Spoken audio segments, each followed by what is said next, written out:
vamos a meditar juntos en este tiempo tan especial, en este tiempo de recogimiento familiar, de poder estar juntos en torno a este evento tan significativo que marcó la historia. No vamos a entrar en la polémica de que si es o no esta realmente la fecha, cuándo nació o no el Salvador del mundo. Más allá de eso podemos decir que lo bueno, lo lindo, lo especial es que nació, es que vino un día, es que la palabra de Dios que había hablado, había profetizado, que había indicado, mencionado, señalado que el rey vendría, finalmente el día llegó y llegado el cumplimiento del tiempo, Dios envió a su Hijo y ese rey nació allí en aquella ciudad tan especial que era insignificante, pequeña, pero que terminó convirtiéndose en el lugar más lindo de todo el universo. No vamos a entrar en la discusión de que si es o no esta realmente la fecha, porque lo más importante es que no solo Jesús nació, sino que por lo menos tenemos un tiempo para recordarlo.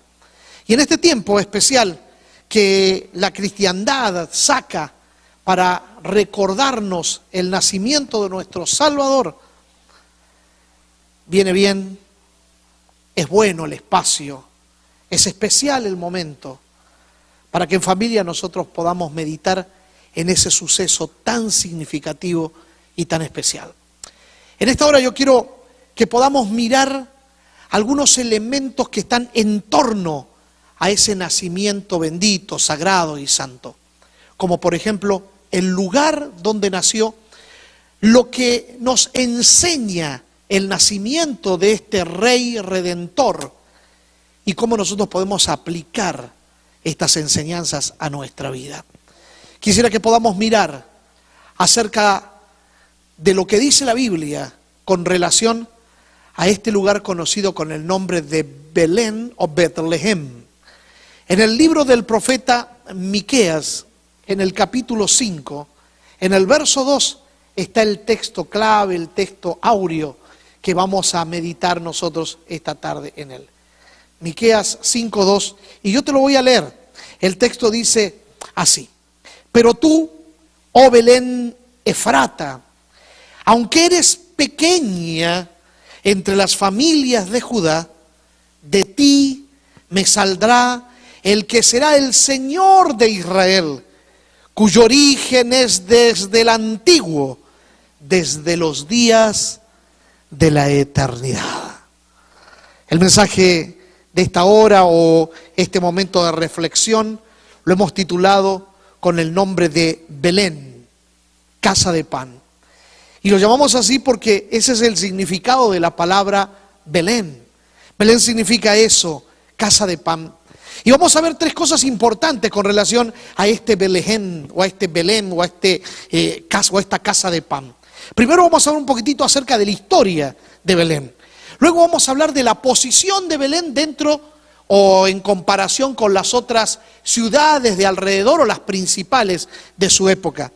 Y finalmente vamos a aplicar el significado de Belén a nuestra realidad, a nuestra vida, para que esto que estamos meditando, compartiendo o aprendiendo juntos tenga significado o valor concreto, específico, real tanto para ti como para mí. Y quizá, y ojalá, suceda que al tener esto valor especial, no solamente la época o el significado de aquel lugar cobre un valor para nosotros, sino el personaje principal de la historia, que tiene que ver con el Señor Jesucristo, que Él cobre el valor importante que tiene que tener en tu vida y en la mía. Hablando de Belén y de su historia, ¿sabías tú que Belén se menciona por primera vez en la Escritura Sagrada cuando se habla de Raquel? Raquel, la esposa de Jacob. Allí en Belén fue donde esa dama murió. Raquel era la gran amada de Jacob. Jacob estuvo dispuesto a trabajar 14 años para casarse con ella. Ella no podía tener hijos y el día que da a luz su segundo hijo finalmente por milagro, Claro, acabo de decir que no podía tener hijo y después digo que dio a luz su segundo hijo. Usted dirá, ¿pero qué pasó? Hay algo ahí entre un momento y otro. Sí, lo que sucedió es que Dios la bendijo y Dios abrió su vientre y Dios colocó en ella la bendición de ser madre y tuvo primero un hijo al que llamó de nombre José, que no tiene que ver con el José del que cantaba Yana hace un rato, Son Josés que vivieron en muy diferentes épocas de la historia. Este es José, aquel muchacho que llegó a ser famoso y grande en Egipto y llegó a salvar a su familia y tener una experiencia de prosperidad no solo para él, sino para todo el reino de Egipto donde se crió. Pues Raquel fue la madre de José. Y finalmente Raquel tuvo un segundo hijo, pero murió en el parto de ese pequeño. El pequeño se lo conoce o se lo llama o se lo llamó con el nombre de Benjamín. Pero sabes que cuando Raquel estaba dando sus últimas voces o palabras, mientras moría después de dar a luz a ese pequeño, quiso ponerle de nombre al pequeño Benoni. Todas las palabras o nombres que encontramos en la Biblia, sean nombres de personas, sean nombres de lugares, sean nombres de situaciones o sean nombres de ciudades, todas esas palabras o nombres tienen un significado. Cuando Raquel quiso ponerle a su hijo de nombre Benoni, era porque ese nombre graficaba el enorme dolor que ella había sentido al darlo a luz, porque Benoni significa hijo de mi dolor. ¿Sería esto un presagio de aquel niño que un día nacería también en Belén y traería un gran dolor al corazón de su madre?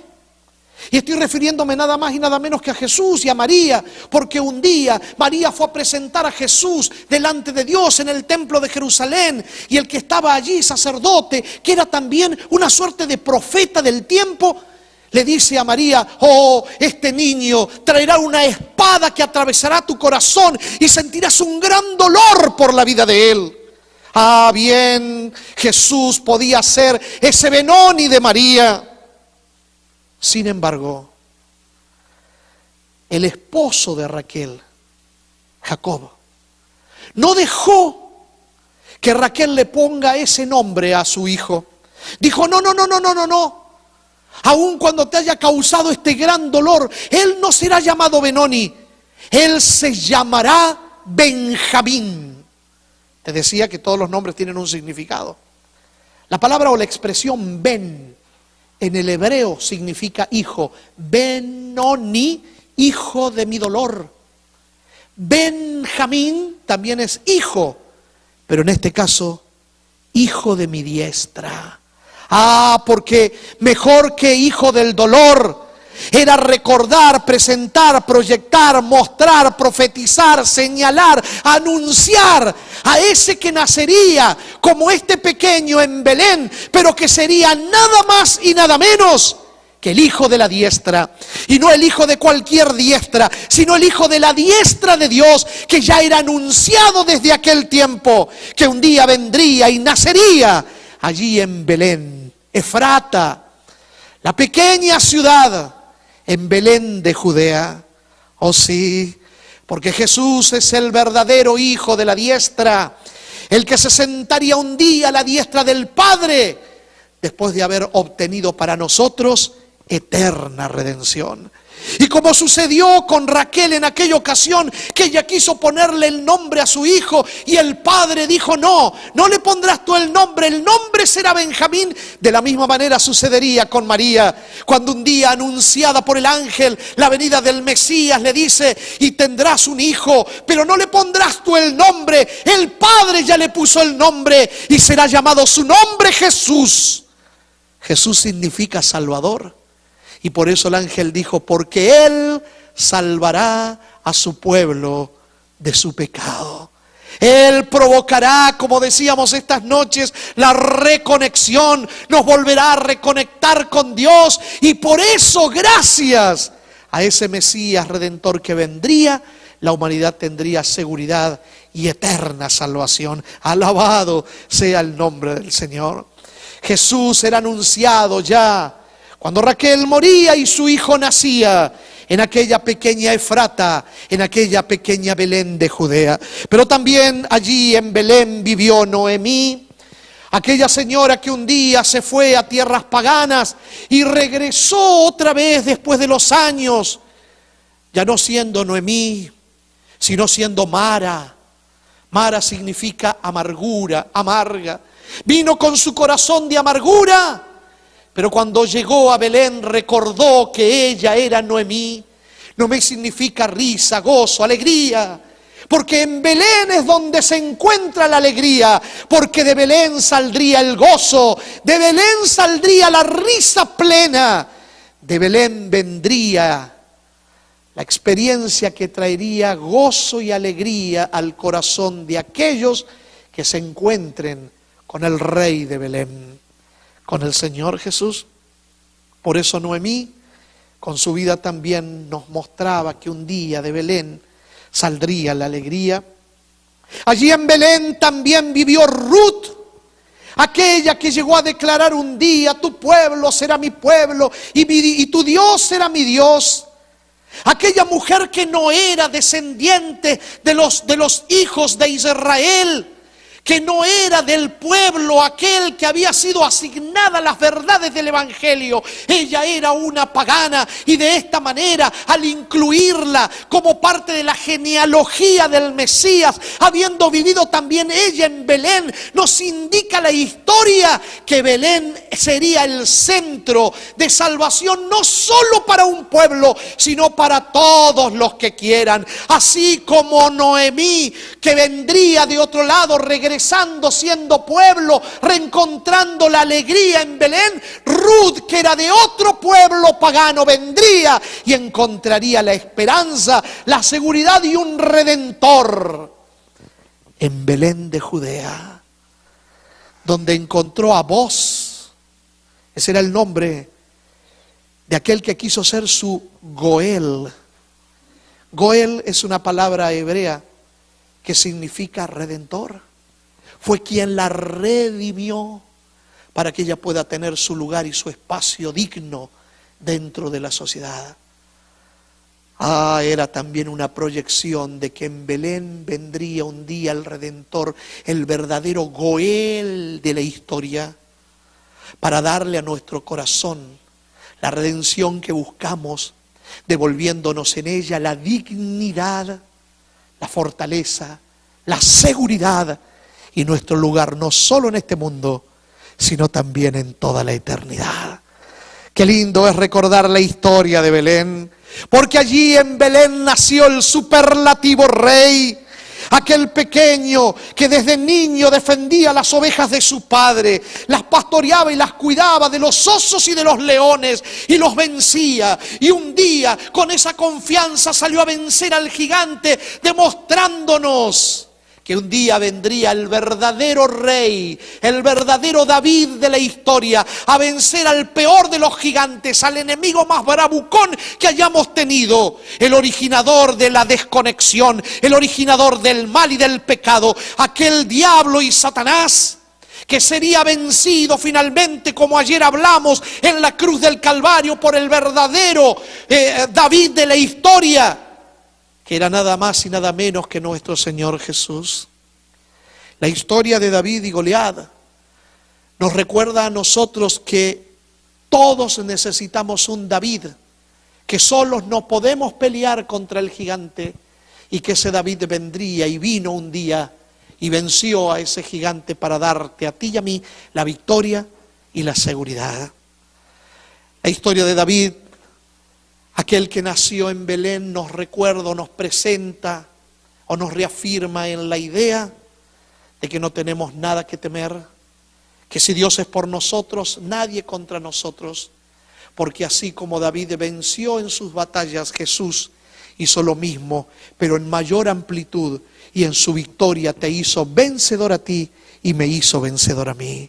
Qué lindo es recordar la historia de Belén. Oh, tú Belén Efrata, aunque eres pequeña, dice el texto, sí.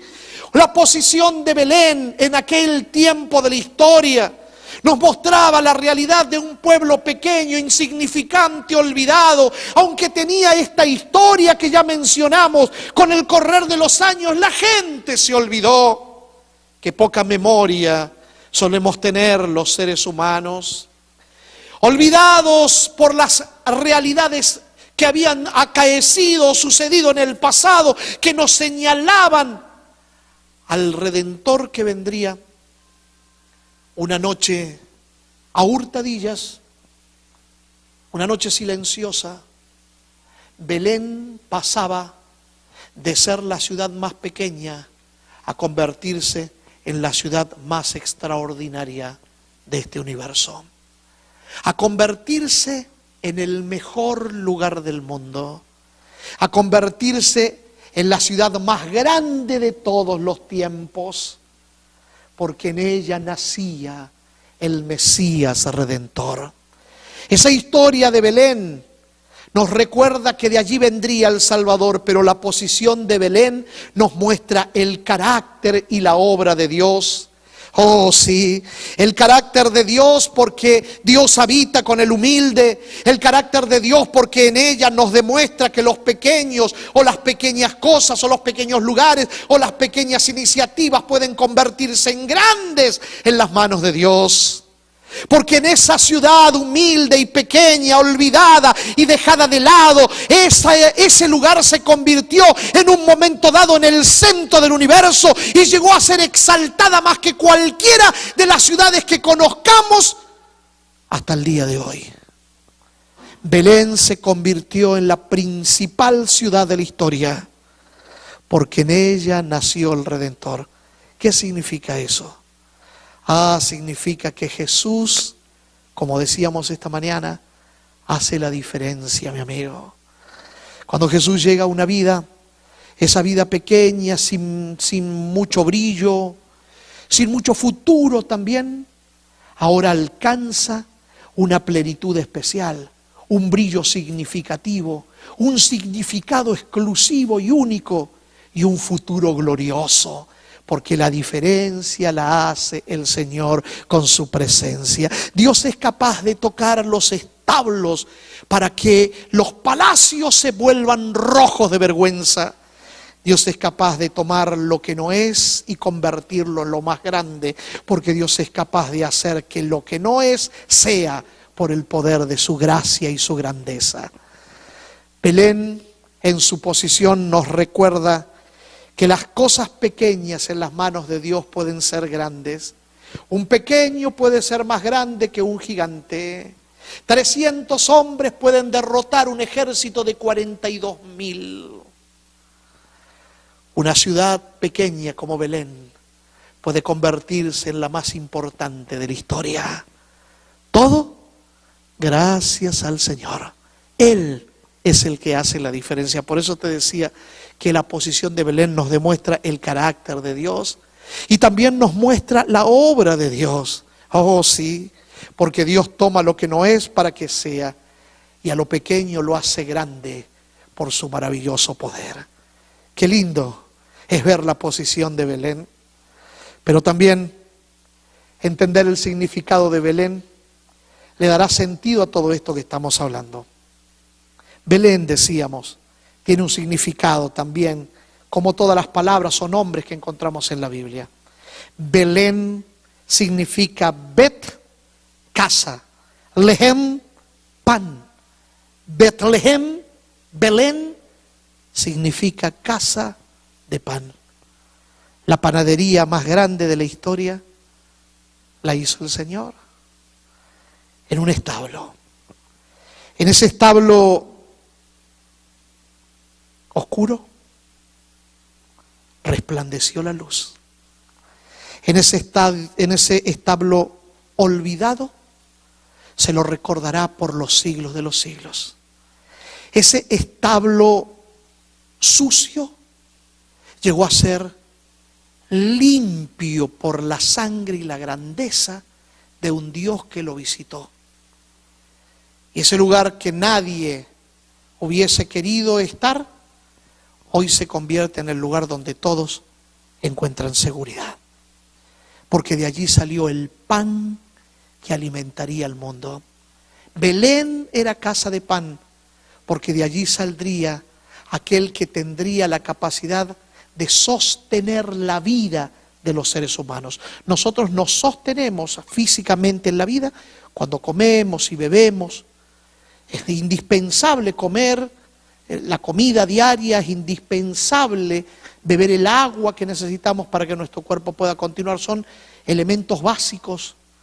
Bueno, de la misma manera como comemos nuestro pan diario y tomamos nuestra agua diaria, debería ser nuestra conexión y experiencia con Jesús, que es el pan de vida, el verdadero pan que descendió del cielo. En el Evangelio de Juan, en el capítulo 6, en los versos 32 al 48, encontramos la historia cuando el mismo Señor Jesús, después de haber alimentado una multitud de quién sabe cuántos miles, algunos dicen 15.000, 16.000, algunos más, algunos menos. La Biblia habla de 5.000 hombres, sin contar mujeres y niños, pero si contamos las mujeres y los niños probablemente tendríamos más de 15.000 personas allí alimentadas por Jesús. Después lo siguen solamente porque quieren los beneficios de Él, y Él les dice: momentito, saben que ustedes me siguen porque comieron el pan que yo multipliqué ante ustedes, pero quiero decirles una cosa: si ustedes necesitan calmar el hambre del alma, el verdadero pan soy yo. Yo soy el pan que descendió del cielo, dice Jesús. Sí, claro. Si Él era el pan horneado en la mejor panadería de la historia, que fue allí en Belén, la casa de pan. Porque de allí salió ese pan que alimenta el alma. El pan que sostiene nuestra vida, que nos da energía, vitalidad, que nos da la fuerza para continuar más allá de las vicisitudes y situaciones de la vida. Ese pan que salió de Belén, hoy todavía está fresco y se ofrece a cada mesa que quiere gustar de Él. Jesús, el verdadero pan que descendió del cielo, como el maná fresco que se buscaba cada mañana y sostenía totalmente a aquellos que lo degustaban, de la misma manera quiere sostenerte a ti y sostenerme a mí. El significado de Belén hace más concreta la realidad de lo que estamos hablando, porque nos habla de un Cristo que quiere ser parte de nuestra vida, así como el pan, cuando lo ingerimos, es parte de nuestro cuerpo de la misma manera y nos da energía y nos sostiene. De la misma manera quiere hacer Jesús. Ser parte de nuestra vida diaria, de nuestra vida cotidiana, que todos los días lo busquemos, que todos los días comamos de su palabra, que todos los días bebamos del agua viva que nos ofrece, que todos los días se convierta Él en el sustentador, en el que nos da la energía y el poder para vivir con seguridad y fortaleza nuestra vida. Por eso, esta Navidad, lo mejor que podemos hacer es convertir nuestro corazón en el Belén de nuestra historia y dejar que allí nazca ese Jesús, con el fin de que, convertido en el pan vivo de Dios, sostenga nuestra vida desde ahora hacia la eternidad. La pregunta para ti más importante quizás sea: ¿te atreverás a comer del pan que un día salió de aquella casa de pan, del pan de Betlehem? ¿Te atreverás a dejar que Jesús nazca en tu corazón? Le dirás esta tarde a Jesús: Jesús, ven a mi corazón, oh Cristo, ven, porque en Él hay lugar para ti. Le dirás a Él: Señor, quiero comer de ese pan que me ofreces, quiero beber de esa agua viva que calma la sed profunda del corazón. Quiero que seas parte de mi vida diaria, cotidiana. Quiero que sostengas mi vida. Quiero que me des la fuerza con tu presencia para ser un vencedor. Hago de mi corazón el nuevo Belén para que vengas y vivas en mí. Si quieres hacer esto, escribe entonces allí en el WhatsApp que va a salir en pantalla y pon allí solamente: quiero aceptarte, quiero que mi corazón se convierta en Belén, quiero que sostengas mi vida, las palabras que quieras usar, pero escribe allí tu decisión en ese WhatsApp. O si no, en el chat de YouTube, puedes poner allí también, o en el chat de Facebook, no importa dónde. Lo importante es que hoy el Rey del Cielo que está mirando pueda encontrar un nuevo lugar donde nacer esta Navidad. Y ese lugar sea tu corazón.